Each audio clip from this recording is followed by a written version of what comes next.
Hey everyone, and welcome back to The Explainer.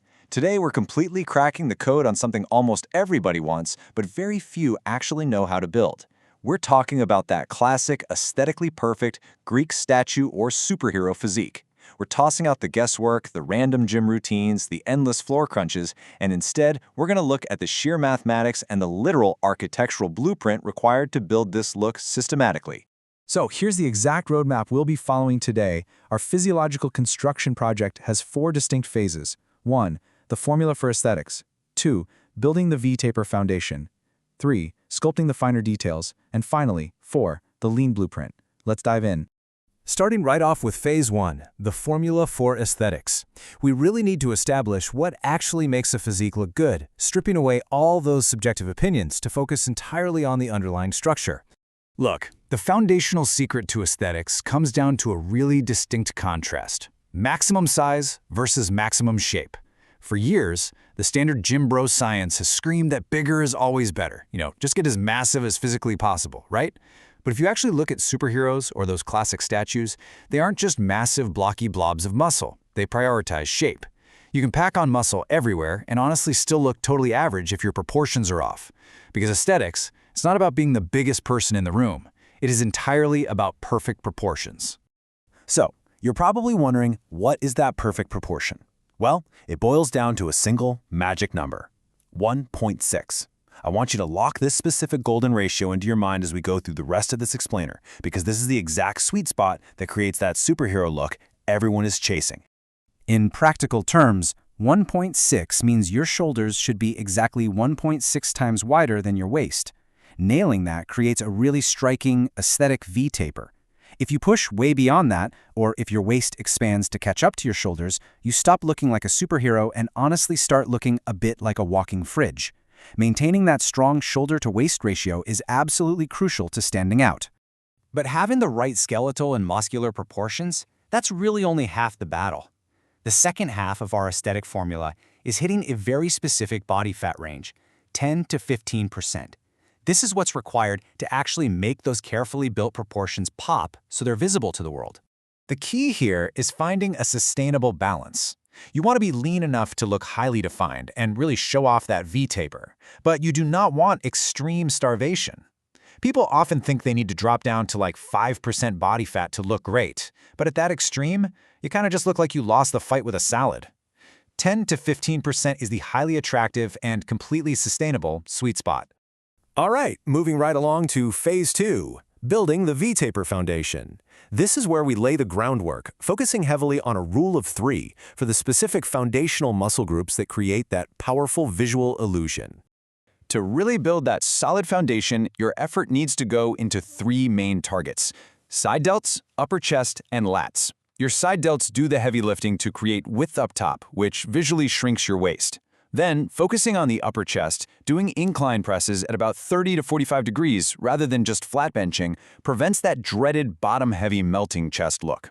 And finally, wide lats give you the illusion of a reverse triangle without you having to drop a single kilo. It's basically pure architectural trickery, and it works incredibly well. But remember, execution is everything.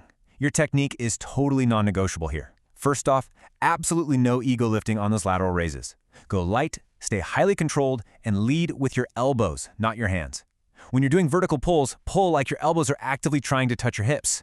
And please, for the love of everything, do not skip legs. A beautifully sculpted upper body sitting on 2 tiny breadsticks instantly ruins the entire aesthetic. You've got to have balance. Which brings us to Phase 3, sculpting the finer details. Once that broad V-taper foundation is poured, we need to add the finishing touches.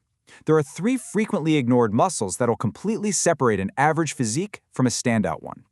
The very first detail muscle is your forearms, and the crazy part is you can train them with 0 gym equipment.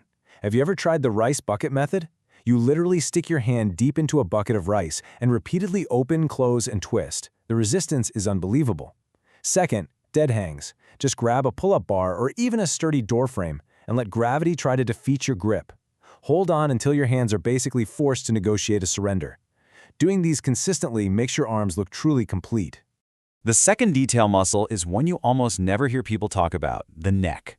Think about it. Same face, same body. But adding just a couple of inches of muscle to your neck, it instantly makes you look significantly more athletic and powerful.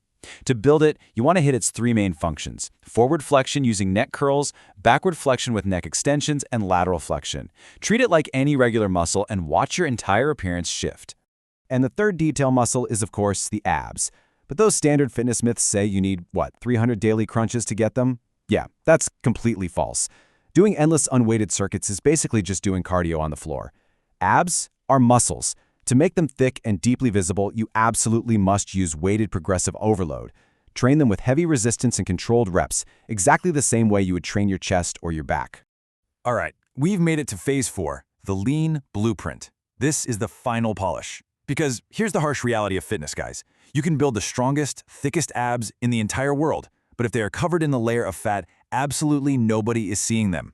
They are revealed in the kitchen, not the gym. So, the million-dollar question we have to ask right now is, how do you actually get lean? Revealing that muscular sculpture you just spent all that time building requires pivoting away from the heavy weights and focusing intensely on your daily lifestyle and your nutritional habits. So here is the exact, systematic protocol for doing that. First, walk 10,000 steps a day. And hey, if you're currently only at 3,000, don't panic, just build it up gradually. Walking burns serious calories without spiking your hunger levels, which is a game changer. Second, protein. You need about 1.5 to 2 grams of protein per kilogram of body weight to keep you full and protect all that muscle you just built. Third, track your calories. Just do it for a couple of weeks to find your actual baseline, because honestly, we all notoriously underestimate what we eat.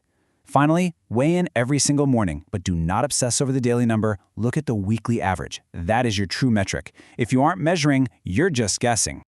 There's a great saying for this. Motivation disappears faster than your pump after chest day. It's funny, but it is deeply, profoundly true. Motivation is just a fleeting feeling. And that is exactly why building daily automated systems is the ultimate key to success here. You cannot rely on being hyped up every single day. You have to rely on your systems. Which brings us to our final thought for today. Are you still relying on fleeting motivation? Or are you finally ready to build your architectural system? We've given you the math, the precise muscle targets, the detailing techniques, and the lean daily habits. The entire blueprint is right in front of you. Now it's time to stop guessing, stop relying on random bursts of inspiration, and start systematically building that superhero physique. Thanks so much for joining me on The Explainer, and I'll catch you in the next one.